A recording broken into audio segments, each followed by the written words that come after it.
Hey folks, before we get into part two, there's an important bit of information about used pipe I failed to cover in part one. Please forgive me, but we're going to cover it right now. It just takes a couple of minutes, but it's real important that you see, and then we'll get into the types of new pipe. Thanks a lot. Hey folks, when we're talking about used pipe, there's something else that I want to warn you about. This particular pipe right here, I can see, is what's called IPC pipe. IPC means that stands for internally plastic coated. Now, if you're trying to if you cut this all with a saw, you'd probably be okay. But it's really nasty to try to cut with a torch. I mean, it spits back at you and pops and fizzles, and you can't make a nice cut on it. So if you're trying to saddle in something, it's really rough to work with. But even if you decide to roll the dice and buy something like this, you got to remember where this pipe came from. If it's internally plastic coated or PVC coated, and what that is, it's not really coated. There's actually a tube of plastic pipe, you know, the white plastic pipe like you're familiar with, that goes inside of it, and they bond it in there. But what PVC lined and internally plastic coated pipe is used for, it's used in disposal wells. A disposal well is a well that they drill specifically to get rid of the salt water that they're producing off the other wells. And they pump the salt water back down into the formation and what they call a water flood. I won't go into all the details. But what I'm saying is, they put the plastic coating in there to try to protect the pipe because they know it's going to wear out pretty quick. And when they have to pull it and replace it, it's bad. I mean, there's something, you know, the coating's gone somewhere, the PVC's got a hole in it, there's something wrong with why they replaced it.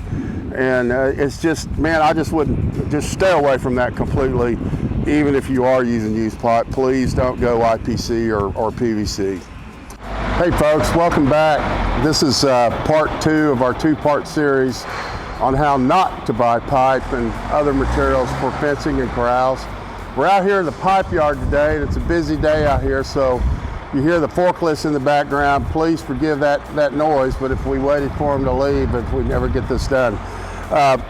In the last segment, we looked at wood, we looked at vinyl, and we looked at using used pipe in our fences and corrals. And I promise you that when part two started, we'd be talking about new pipe. Well, new pipe, there's a lot of different kinds. And it starts out with prime. Now, prime material is pipe that's made for a particular purpose. One of the most common things that it's used for, especially where we are, is in the oil field. It's casing and tubulars to go down an oil well. Another popular type of tubulars that are made is for structural purposes. Another type that's really, you'd be surprised how much of it is used, is pipe that's used in fire prevention systems inside of buildings, called sprinkler pipe. And they make it from a Schedule 40 all the way down to a 14 gauge pipe. Now, so when pipe is originally made, it's not made for fences and corrals. The only type of pipe that's used for fencing that's made for that purpose is that lightweight chain link stuff, and you guys know that won't work for us. And so what we're doing, we're taking pipe and repurposing it. But prime pipe looks like this. It looks perfect, it's all dead length, it is perfect. Now, this particular pipe is a pipe that we use in our panels and gates. It has to be perfect. We can't use reject pipe in our panels and gates, and we couldn't get enough of it even if we wanted to. But this would be too expensive once you get into the larger size. The largest size we have of this is a 166 OD. When you get into 2 3/8, 2 7/8, 4 1/2, 3 1/2, things for posts and whatnot, there's no way that you could afford to use prime material in your fences or corrals because it is so expensive. So what we're going to talk about now are the different types. We're going to talk about reject, we're going to talk about secondary, and we're going to talk about what I think is the biggest bang for the buck, and that's what we call continuous tubing. Join me and let's take a look at those different types of new material. Any pipe that's not prime is reject. Now, there's a lot of different reasons why pipe is rejected. Some of them are really blatant. In other words, you can just see it immediately, and others, you'd swear there's nothing wrong with that pipe. But this is the kind of pipe that we want to take and we want to use in our fences and corrals, because there's nothing wrong with it. If we process it right, we can really save a lot of money and have a lifetime corral. But let me point out a couple things. This is what reject pipe really looks like. Now, after this is processed, it's going to look a lot different. And so the way we describe pipe, if we're calling it reject, it's going to have splits and windows in it. Now, what I mean by splits, I don't know if you folks can see this. I'm sure we'll get some close-up of it. But this is a seam that's not welded. It probably goes about 10 feet down that piece of pipe that is not welded. And what that is it's caused by just an electrical surge, maybe a bolt of lightning or something when the pipe's going through the mill.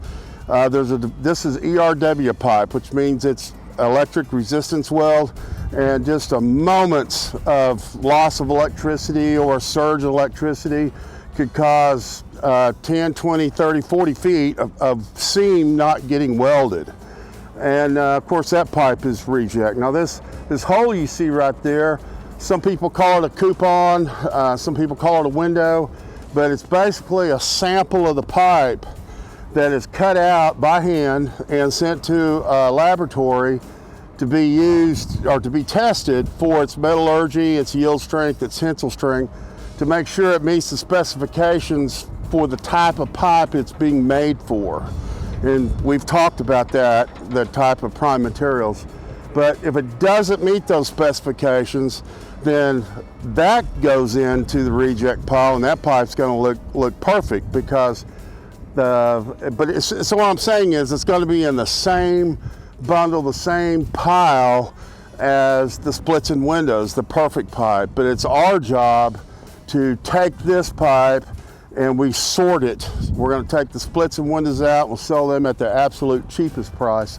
We're going to take the pipe that's perfect, we'll either cut it to length or we'll sort it to length. That pipe becomes secondary because there's nothing wrong with it.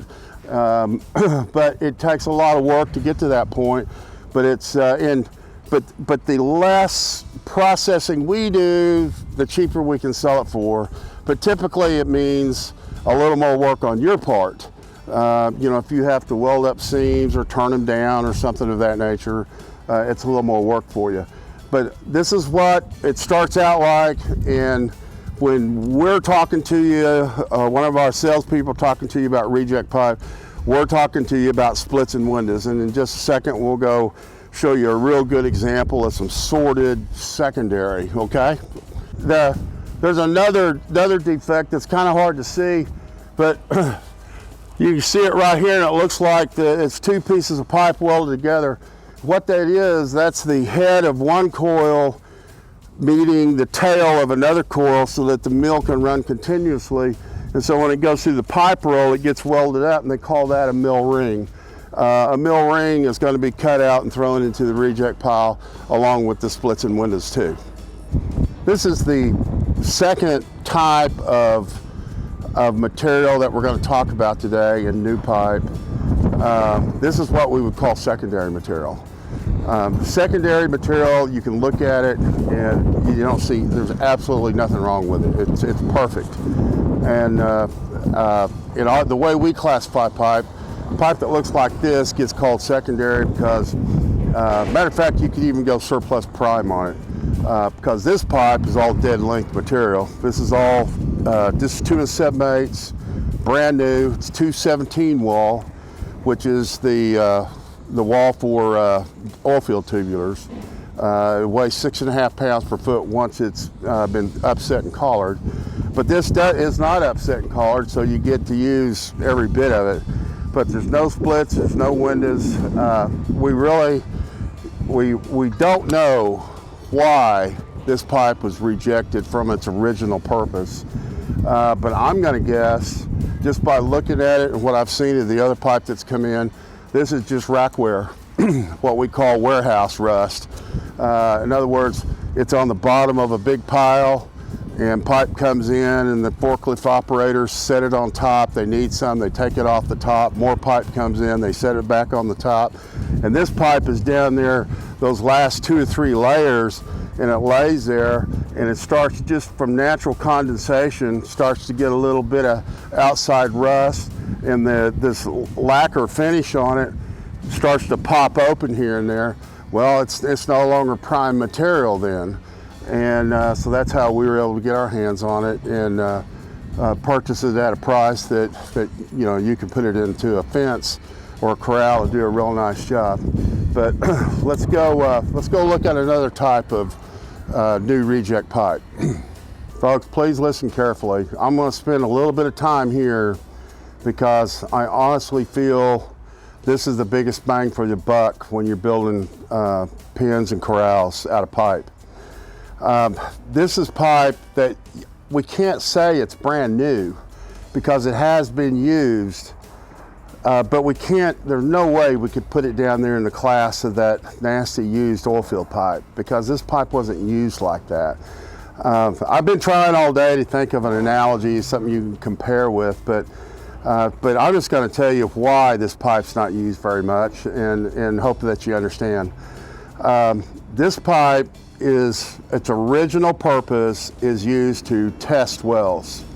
In other words, it comes out on a great big reel and it's injected down into the well bore, and the well is tested, and so the oil and gas operator or the people that drill the well can make an educated decision on whether or not they want to set pipe permanently in there, because it'll save them thousands of dollars if they set pipe and cement it in place, the casing and whatnot, and then the well doesn't produce commercially, then they've lost all that time, effort, and that material.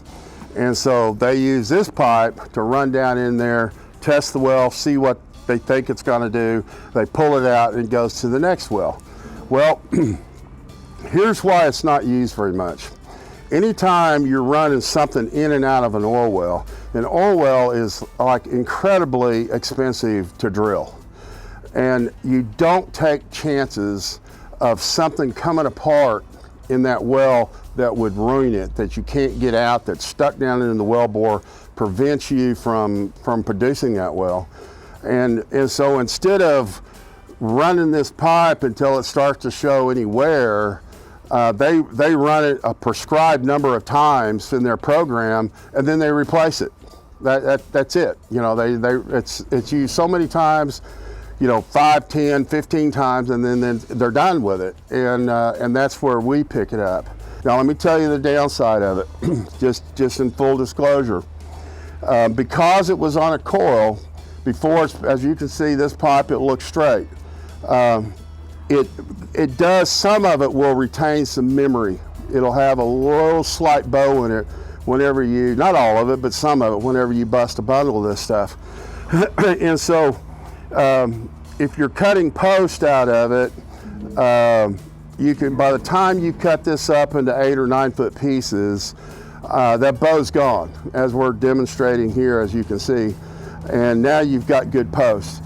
Now, if you've got a piece that's got a slight bow in it and you're using it on a top rail, you can see by the video here that it's real easy. You tack one end down, you pull the other end down, tack it in place, and go on. And it doesn't take much time at all, but it's just like using new prime pipe once you deal with that. And so we really feel like this is an excellent asset, an excellent thing to use. It's the only thing that's not cheaper than this is that reject pipe that had the splits and windows in it. You're going to find this has a better price than the secondary new pipe. You just be real pleased with it. So we've got a limited amount of all these different types of pipe. we'd like to invite you to call and talk to one of our reps and figure out what's best for you. And we can put a package together, this pipe with our continuous fence panels or sucker rods or cable or any of those things that you use to make fence with. And we really try hard not to be beat in price, so I think you'll really like our prices. We can get stuff shipped cheap, so you'll like what that is. I hope one of the things that we've demonstrated today, that it's really imperative to deal with a vendor that is honest and will properly describe the materials that they're selling to you. I know there's some people, we looked at that IPC pipe, and there's some people that won't tell you about that till you get it. And there's some people that won't tell you about splits and windows in their pipe, or they won't tell you about problems with the wall thickness and that sort of thing. But at GoBob, that's one thing we hammer is we want to be knowledgeable about the pipe so that we can help you do what you want to do for the least cost as possible, and we're always honest about the pipe that you're going to be getting. And that's important this day and time. Please give us a call. We appreciate all of you that have done business with us, and we'd like to show the rest of you how we do business. Well, folks, that concludes our two-part segment on how not to buy pipe, and hopefully we've told you some things about pipe and tubulars and fencing materials that you didn't know before, and that's helpful for you. If you feel like we've left something out, or if there is another idea for a video you'd like us to do for you, please leave it in the comments below, and we'll do our best to cover all of those suggestions. And we just want to say we sure appreciate your time, and we appreciate your business.